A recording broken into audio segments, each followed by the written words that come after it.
देखिए बेटा, हमारा टॉपिक चल रहा था अलंकार। ठीक है, अलंकार की परिभाषा हमने पढ़ ली, अलंकार के भेदों के बारे में पढ़ लिया, और हमारे सिलेबस में जो प्रमुख अलंकार है उनमें हमने अनुप्रास अलंकार और उसके भेदों के बारे में पढ़ लिया। अगला जो अलंकार है वो है श्लेष अलंकार। कौन सा? श्लेष। अब ये जो है संस्कृत की एक धातु है, श्लेष धातु। कौन सी? श्लेष। ये संस्कृत की श्लेष धातु से निर्मित है। ये सब संस्कृत की श्लेष धातु से श्लेष शब्द का निर्माण हुआ है। श्लेष शब्द का निर्माण हुआ है। कौन सी धातु से? श्लेष धातु से, जिसका अर्थ होता है, जिसका अर्थ होता है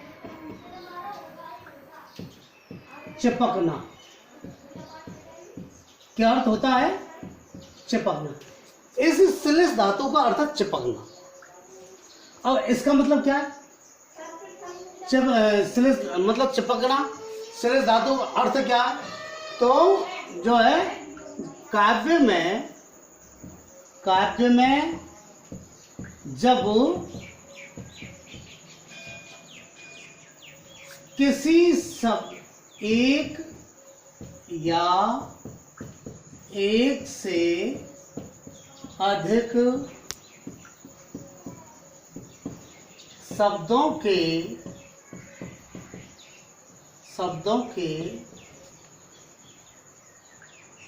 एक बार ही प्रयोग होने पर, एक बार ही प्रयोग होने पर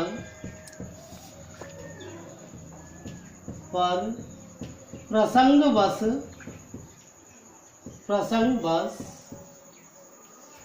एक से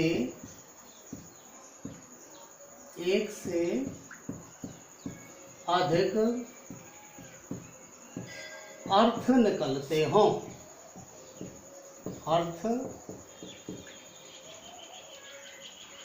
अर्थ प्राप्त होते हों,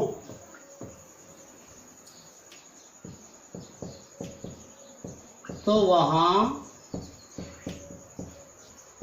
श्लेष अलंकार होता है।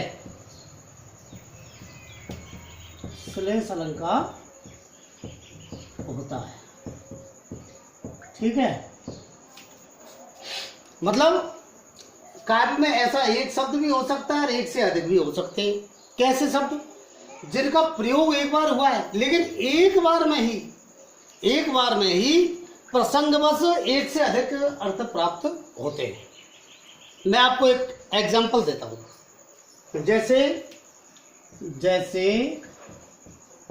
जहां गांठ तहां रस नहीं, जहां गांठ तहां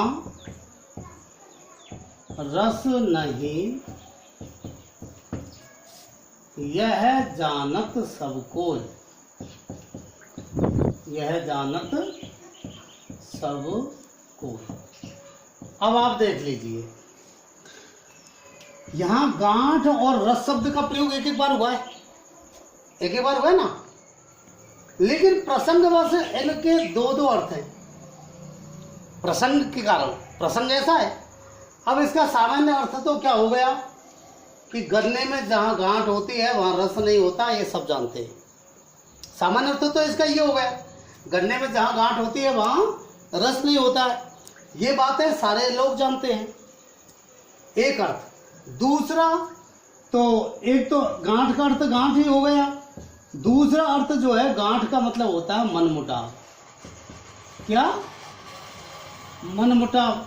तो जहां मनमुटाव होता है, अब एक अर्थ रस का रस हो गया और दूसरा अर्थ हो गया आनंद। क्या? तो जहां मनमुटाव है वहां जीवन में आनंद नहीं है, ये बात सब जानते हैं। प्रसंग के कारण दो अर्थ आ गए। तो मतलब ये है कि जब काव्य में एक बार ही किसी शब्द का एक बार प्रयोग हो और एक बार में ही एक से अधिक अर्थ प्राप्त होते हो तो वहां जो है कौन सा अलंकार होता है, श्लेष अलंकार होता है। एक और मैं आपको जो है एग्जाम्पल देता हूं, दूसरा एग्जाम्पल देखिए, रहीमन पानी राखिए, रहीमन पानी राखिए, बिन पानी सब सून, बिन पानी सब सून, पानी गए न उबरे, पानी गए न उबरे, मोती मानस चून, मोती मानस चून। ठीक है, अब आप देखिए यहाँ पानी का अर्थ, एक बार पानी शब्द का प्रयोग हुआ है तो ऐसे एक बार में ही पानी के 3 अर्थ आ गए प्रसंग पर। रहीमदास जी कहते हैं कि पानी रखो बिना पानी के सब सूना है, पानी अगर चला जाए तो इनका उद्धार नहीं हो पाए, अर्थात इनका कल्याण नहीं हो पाए। जैसे मोती, मोती के लिए पानी का मतलब है चमक। क्या मतलब है? अगर मोती में चमक नहीं है तो उसका कोई मूल्य नहीं है। तो यहाँ पानी का मतलब क्या हो गया? चमक। दूसरा है मानस, मानस मतलब मनुष्य। तो मनुष्य के लिए पानी का मतलब क्या है? इज्जत। क्या है? इज्जत। जब मनुष्य की इज्जत चली गई तो उसकी कोई वैल्यू नहीं, फिर उसका कोई वक्त नहीं है, उसका कोई महत्व नहीं है। और चून, चून आप आटा रख लीजिए या चूना पत्थर रख लीजिए, तो चूने पत्थर बिना पानी के जो है तो यहाँ पानी का अर्थ पानी हो गया। तो 3 अर्थ हो गए, पानी, इज्जत और चमक। एक बार में ही जो है प्रयोग होने पर 3 अर्थ प्राप्त हो रहे। ठीक है ना।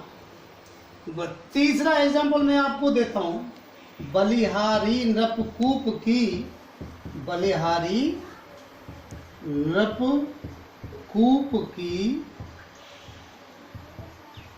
गुण बिन बूंदन दे, गुण बिन बूंद न दे, न। तो कवि ने क्या क्या कहा है कि मैं इन पर बलिहारी जाता हूं,